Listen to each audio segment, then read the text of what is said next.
22 जून 2025 Bengaluru KR. पुरम भागातील एका अपार्टमेंटमध्ये त्या दिवशी सगळं काही नेहमीसारखं सुरू होतं. पण काही क्षणात एक अशी घटना घडली ज्यामुळे संपूर्ण शहर हादरून गेलं.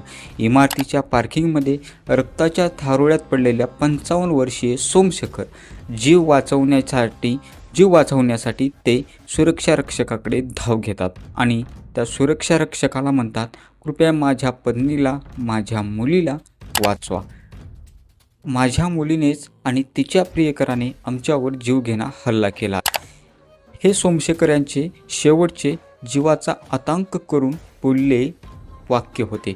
काही मिनिटातच घटनास्थळी ॲम्ब्युलन्स, पोलीस पोहोचतात आणि अनुभवी अधिकारी सुद्धा ते समोरचं दृश्य पाहून खूप विचलित होतात.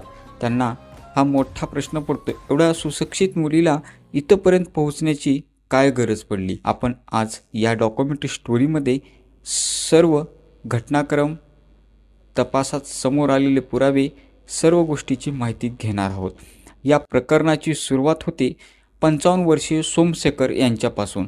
ते मूळचे तामिळनाडूचे, मात्र IT क्षेत्रात नोकरी असल्यामुळे अनेक वर्षापासून ते बंगळुरूमध्ये आपल्या 2 मुलीसोबत राहत होते. त्यांच्या कुटुंबात पत्नी मिथुलक्ष्मी, मोठी मुलगी श्वेता आणि छोटी मुलगी सुप्रिया. श्वेताने आत्ताच इंजिनिअरिंग पूर्ण केलं होतं, तर सुप्रिया अजूनही शिक्षण घेत होती. घरची आर्थिक परिस्थिती चांगली होती. मुलींना उत्तम शिक्षण, स्वतंत्र आणि आवश्यक त्या सर्व सुखसुविधा मिळत होत्या. इंजिनिअरिंग पूर्ण झाल्यावर श्वेता नोकरीच्या शोधात होती. याच काळात तिची ओळख केतन नावाच्या एका तरुण मुलाशी झाली. दोघांचंही एकच स्वप्न होतं, नोकरी करण्यापेक्षा स्वतःचा व्यवसाय करायचा आणि उद्योजक व्हायचं. या समान विचारातून दोघांची मैत्री झाली आणि काही दिवसातच मैत्रीचं रूपांतर प्रेमात झालं. काही काळानंतर श्वेताने आपल्या आईवडिलांना त्या दोघांच्या नात्याबद्दल माहितीसुद्धा दिली. सुरुवातीला तिच्या आईवडिलांनी शांतपणे केतन नावाच्या मुलाची चौकशी केली, पण त्यांना मिळालेली माहिती काही योग्य नव्हती. त्याच्याकडे स्थिर नोकरी नव्हती. दारूच्या सवयीबद्दलही त्यांना माहिती समोर आली होती. शिवाय अशा अनेक कारणामुळे त्यांचा त्या मुलावर विश्वास बसला नाही. त्यांनी श्वेताला अनेकदा समजावून सांगण्याचा प्रयत्न केला, मात्र श्वेताने निर्णय स्वतः घेतला. तिच्या मते केतन तिच्यावर मनापासून प्रेम करत होता आणि तिच्यासोबत तिचं आयुष्य सुरक्षित आहे. याच ठिकाणापासून घरामध्ये मतभेद आणि वादविवाद सुरू होतात. या गोष्टीनंतर वडिलांनी श्वेताला काही मर्यादा घातल्या, पण श्वेताला त्या काही मान्य नव्हत्या. अखेर तिने घर सोडण्याचा निर्णय घेतला. न लग्न करता श्वेता आणि केतन बंगळुरूच्या के.आर. पुरम भागात एका परिसरात फ्लॅट भाड्याने घेऊन लिव्ह इन रिलेशनशिपमध्ये राहायला सुरुवात केली. त्याच फ्लॅटमधून दोघांनी कंपनी सुरू करण्याचा प्रयत्न सुरू केला. दुसरीकडे मुलगी घर सोडून गेल्यामुळे सोमशेखर आणि मिथुलक्ष्मी पूर्णपणे खचले होते. तरीही आपली मुलगी आपल्याशी असलेलं नातं तोडू नये यासाठी त्याने खूप प्रयत्न केले होते. त्यांना आशा होती एक ना एक दिवस श्वेता घरी परत नक्की येईल, पण त्यांना कल्पना नव्हती की ती कधी येईल. आणि या गोष्टीच्या नंतर पुढे जे काही घडणार होतं त्याने या गोष्टीचा कधी विचारही केला नव्हता. मुलगी घर सोडून गेली होती, पण आईवडिलांनी तिच्याशी असलेलं नातं कधीच संपवलं नव्हतं. मिथुलक्ष्मी वेळोवेळी फोनवर तिला बोलण्याचा प्रयत्न करत होती. सोमशेखर तिला समजावून घरी आणण्याचा अनेक वेळा प्रयत्न करत होते, पण प्रत्येक वेळी निराशाच पदरी पडत होती. याच प्रकरणाने एक अनपेक्षित वळण घेतलं. एक दिवस सोमशेखर यांच्या घरी एका बँकेची नोटीस येते. त्या नोटीसमध्ये लिहिलेलं असतं, त्यांच्या नावावर 30 लाख रुपयांचं कर्ज मंजूर झालं आहे, मात्र त्यांनी अजून एकही हप्ता त्याचा भरलेला नाही. हे वाचता त्यांच्या पायाखालची जमीन सरकते, कारण त्यांनी आयुष्यात एवढं मोठं कर्ज कधीही घेतलं नव्हतं. सत्य काय आहे हे जाणून घेण्यासाठी ते बँकेत पोहोचले. तिथे चौकशी केल्यानंतर समजलं की खरंच त्यांच्या नावावर 30 लाख रुपयांचं कर्ज मंजूर झालं आहे. आणि अजून एक धक्कादायक बातमी म्हणजे ज्यावेळी सोमशेखर बँकेमध्ये गेले होते त्यावेळीस त्यांची मुलगी श्वेतासुद्धा त्यांच्या सोबत आली होती. पण नंतर त्यांना काही गोष्टी आठवू लागल्या. अनेक दिवसापासून श्वेताचं घरी येणं जाणं वाढलं होतं. बराच काळ संपर्कात नसलेली श्वेता अचानक प्रेमाने बोलू लागली होती. ती 1-2 वेळा घरीसुद्धा आली होती. त्यावेळी आईवडिलांना वाटलं होतं की मुलगी नातं परत सुधारवण्याचा प्रयत्न करत आहे. पण त्यांना आता संपूर्ण संशय आला होता. कदाचित त्या भेटीमागचं कारण हे कर्जच होतं. तपासात समोर आलं की त्यांच्या नावाची बनावट कागदपत्र, बनावट सही करून 30 लाख रुपयांचं कर्ज उचललं आहे. ही गोष्ट समजल्यानंतर सोमशेखर यांना खूप मोठा त्यांना धक्का बसला. तरीही त्यांनी पोलिसाकडे जाण्याचा निर्णय घेतला नाही. कारण ज्याच्या विरुद्ध तक्रार करायची होती ती स्वतःची मुलगीच होती. त्यांना अजूनही वाटत होतं शांतपणे बोलून हा प्रश्न सुटू शकतो. मग त्यांनी श्वेताला प्रत्यक्षात भेटूनच बोलायचं ठरवलं. त्या मिथुलक्ष्मी यांनी एक योजना सुचवली. त्या म्हणाल्या, मी आधी तिच्याकडे जाऊन राहते, शांतपणे तिच्याशी बोलते. दुसऱ्या दिवशी तुम्ही या आणि मग दोघं मिळून तिला समजावू. सर्वांना ही कल्पना योग्य वाटली.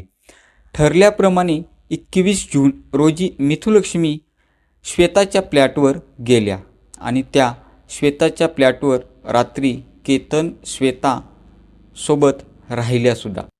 दुसऱ्या दिवशी 22 जून रोजी संध्याकाळी सोमशेखर त्यांच्या फ्लॅटवर पोहोचले. त्यांच्यासोबत त्यांची छोटी मुलगी सुप्रियाही सोबत होती.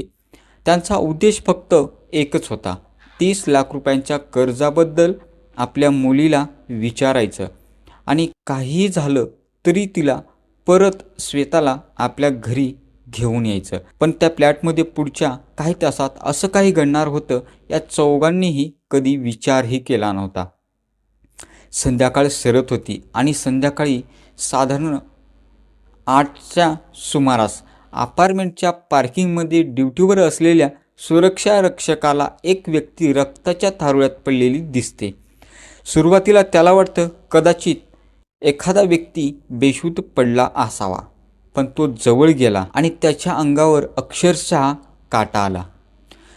त्या व्यक्तीच्या शरीरावर अनेक शस्त्राचे वार त्या सुरक्षा रक्षकाला दिसत होते आणि ते दुसरे कोणीही नसून ते स्वतः सोमशेखर होते.